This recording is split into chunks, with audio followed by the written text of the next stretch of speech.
Most people spend years trying to become more loved, more seen, more right. But the rare ones, the truly spiritually mature, start doing the opposite. They begin to subtract, to disappear from arguments that used to matter, to walk away from noise that once felt like proof of existence, to stop needing the world to understand them. You might think that's detachment. It isn't. It's evolution. It's what happens when the unconscious mind wakes up and starts whispering. You don't need to fight for peace. You need to stop disturbing it. That's the paradox Carl Jung hid between his lines. Growth doesn't always look like effort. Sometimes it looks like stillness, like no longer reacting, no longer explaining, no longer carrying what isn't yours. The transformation is quiet, but irreversible. And once it begins, there's no going back. Because something inside you knows you've crossed the line between who you were and who you can never be again. There comes a moment in a person's individuation process when they no longer crave validation. They realize that most people see the world not as it is, but as they are, through the filters of their own unconscious mind. Carl Jung once said that everything that irritates us about others can lead us to an understanding of ourselves, and that simple truth reshapes everything. Spiritually mature minds stop explaining themselves to those still trapped in projection and perception. They learn that the power of the mind lies not in being seen, but in seeing clearly. And that's when real self-awareness begins, quietly, without applause. You'll notice it in how they speak. No need for grand speeches or over-explanations. When someone has done their shadow work, when they've met the repressed self face-to-face, they stop trying to convince the world that they are good, wise, or right. It's not arrogance, it's peace. They know that the human psyche operates in layers of misunderstanding, and you can't force someone to perceive what they haven't yet awakened to. It's like explaining color to the blind. It's not judgment, it's simply timing. Imagine sharing a dream with someone who hasn't yet learned the art of dream interpretation. They'll call it nonsense because they don't speak the symbolic language of the unconscious. The spiritually mature person no longer argues. They observe. They see archetypes unfolding in daily life. The hero, the victim, the wounded healer, all playing their parts in the grand theater of Jungian psychology. And instead of trying to control the scene, they study the meaning of the play itself. In a world obsessed with likes and agreement, these souls become rare. They find beauty in solitude, in long walks without the need to post them, in writing thoughts that no one may ever read. They practice emotional alchemy, turning the frustration of being misunderstood into compassion for those still asleep. Their silence speaks of spiritual awakening, the kind that doesn't need followers, only presence. Because true inner transformation never seeks witnesses. It happens in stillness. And somewhere between detachment and understanding, they stop needing anyone to see them, because they finally see themselves. It's the quiet power of someone who no longer fights to be heard. And as they surrender the need for understanding, something deeper starts to unfold, a lesson not about others, but about change itself. At some point, the spiritually mature mind understands that change isn't an intruder, it's a teacher. Most people resist it because it threatens their persona, that mask they've spent years perfecting. But the truth is, every transformation begins when the old identity starts to crumble. In Jungian psychology, this is the stage where the unconscious mind whispers louder than our plans.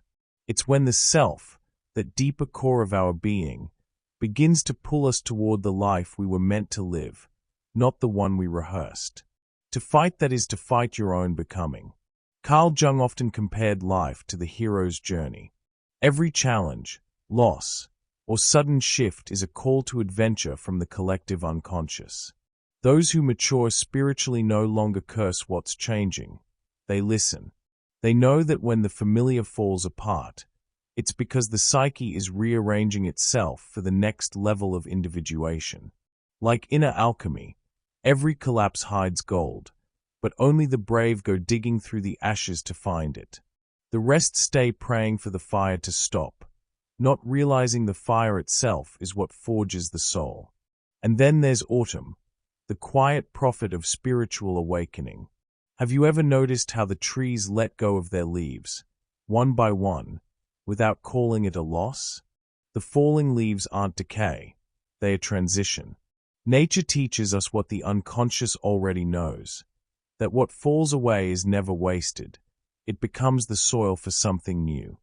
The mature mind sees that in relationships, careers, identities.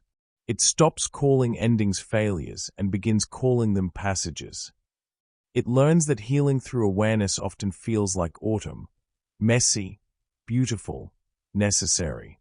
I once met a woman who said losing her home was her greatest heartbreak, and later, her greatest freedom. Stripped of everything, she began exploring depth psychology, shadow work, and Jung on suffering and growth. She told me she found herself again in the silence between what she thought she was and what she was becoming.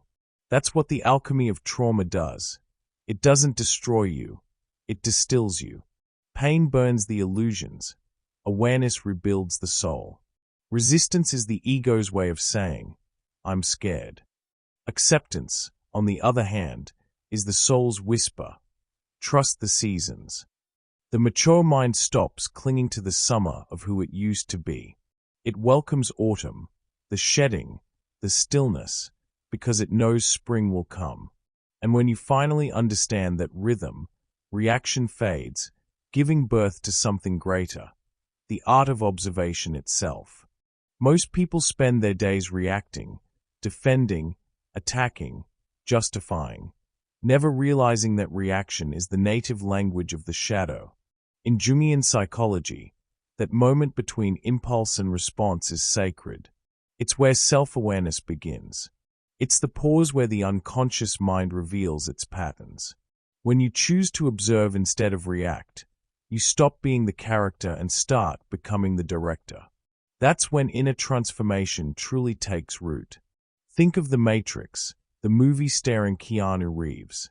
Neo's journey mirrors the human psyche awakening to itself. Before unplugging, he reacted to everything, the fear, the system, the illusion of control. But once he woke up, he began observing. He saw archetypes everywhere, Morpheus as the wise mentor, Trinity as the anima, Agent Smith as the shadow. Each external conflict was just a reflection of an internal struggle within the collective unconscious. This is what Jungian psychology calls the dance between persona and shadow. And when you realize life is just as symbolic, you stop taking every scene personally. You start reading it like a dream. Carl Jung once said, "Until you make the unconscious conscious, it will direct your life and you will call it fate." That line is the script of nearly every movie and every human life. The spiritually mature mind watches the patterns instead of reacting to them.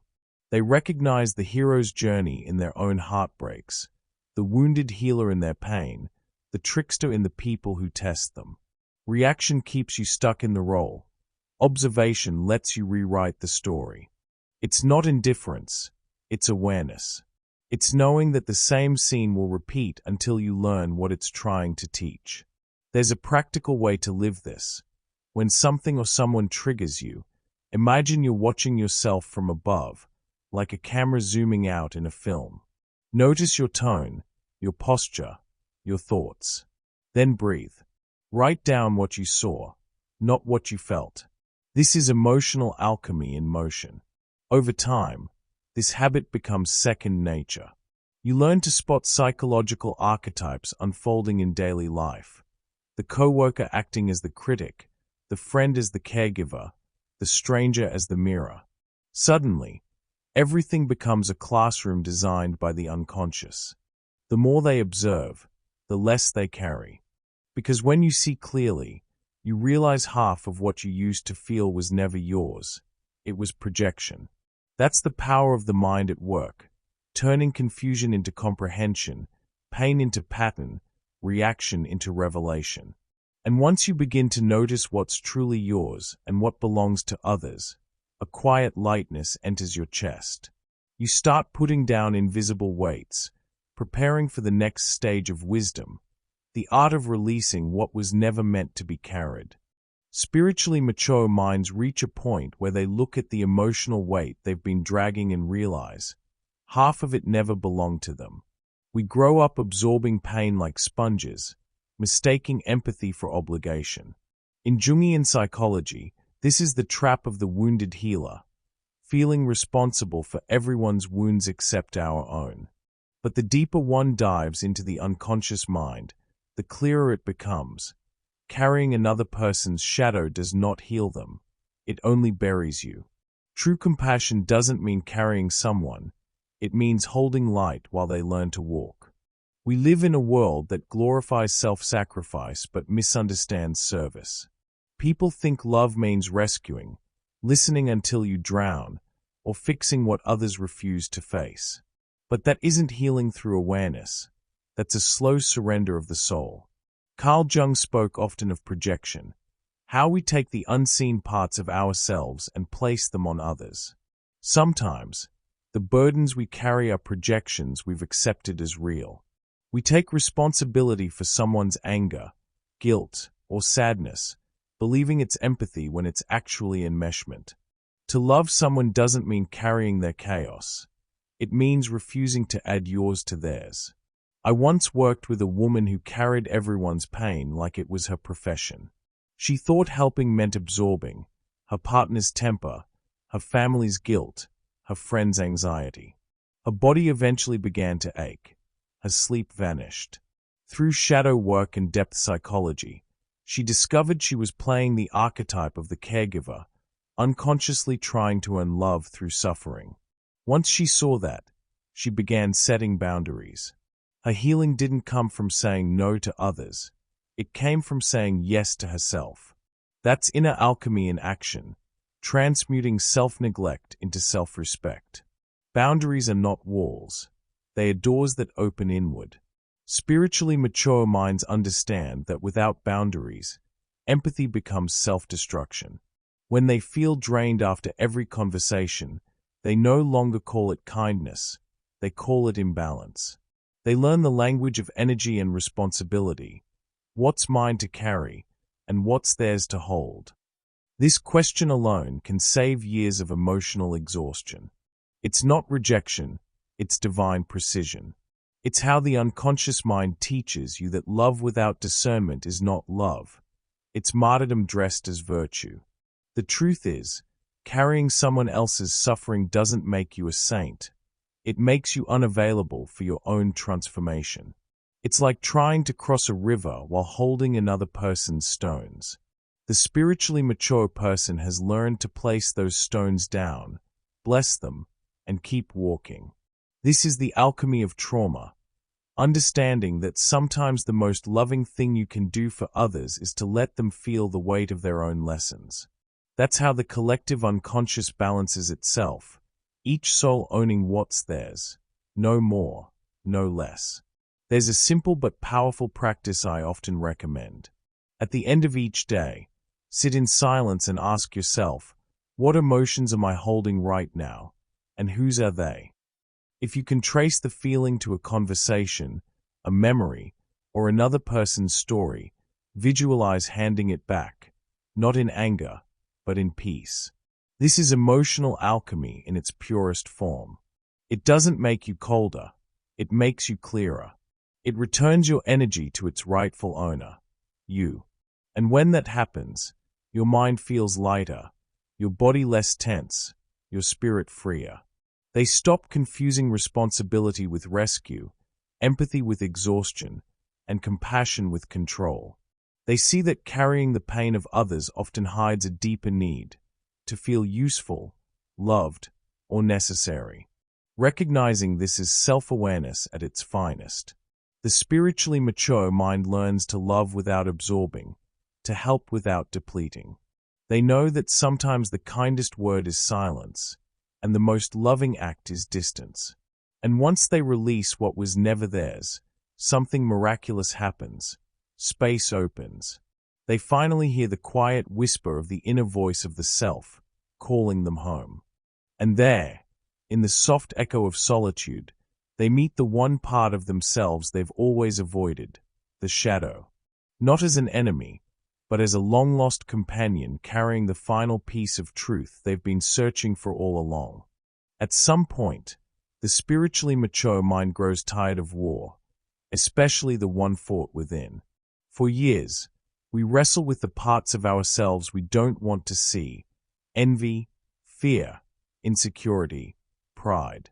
But the deeper you travel into Jungian psychology, the clearer it becomes that fighting your shadow is like arguing with your reflection in the mirror. The more you resist it, the stronger it becomes.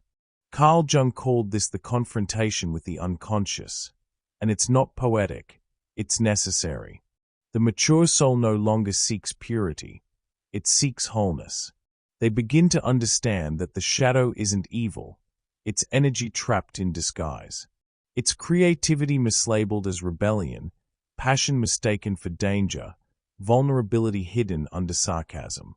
When you integrate those aspects, you stop fearing yourself. This is shadow integration, the meeting point between light and darkness, where inner transformation happens not by rejection, but reconciliation. It's what the alchemy of trauma truly means, turning what once broke you into what finally builds you. It's how the unconscious mind becomes your greatest ally.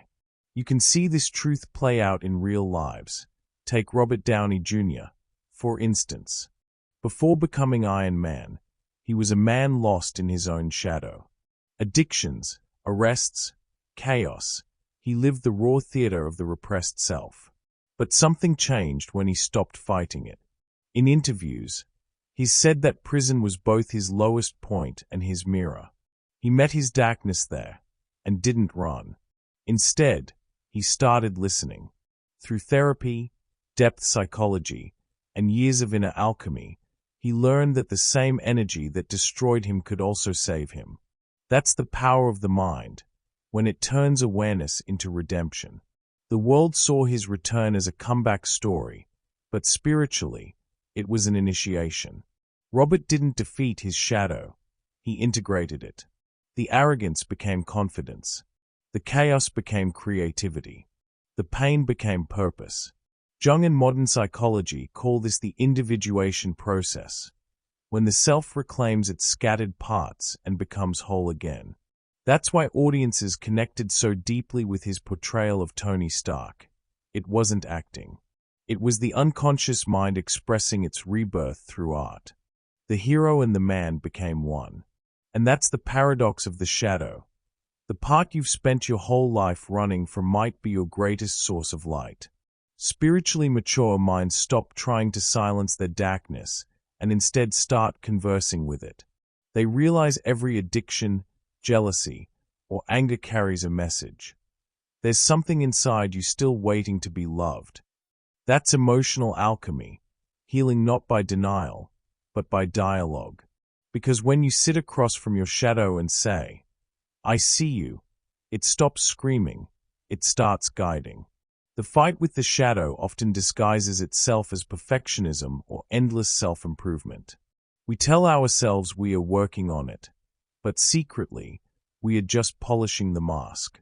That's the ego's trick. It prefers control to truth. But truth doesn't need control. It needs courage. The spiritually mature learn that healing isn't about becoming a saint. It's about becoming real. They embrace the wounded healer within, understanding that scars aren't signs of failure, but of passage. They no longer fix themselves. They forgive themselves. One way to experience this shift is through dream interpretation. Jung believed that dreams are letters sent from the unconscious mind, symbolic stories showing us where the shadow hides. When you write them down, study the symbols, and connect them to your waking life, you begin healing through awareness. The snake isn't danger, it's transformation. The storm isn't chaos, it's renewal. By decoding these signs, you stop fearing your own darkness and start seeing its meaning. That's how the collective unconscious speaks, through metaphor, image, and feeling. And when they finally stop fighting, peace doesn't roar, it whispers. They no longer need to conquer the shadow, they dance with it. They see that the unconscious mind was never against them. It was simply misunderstood.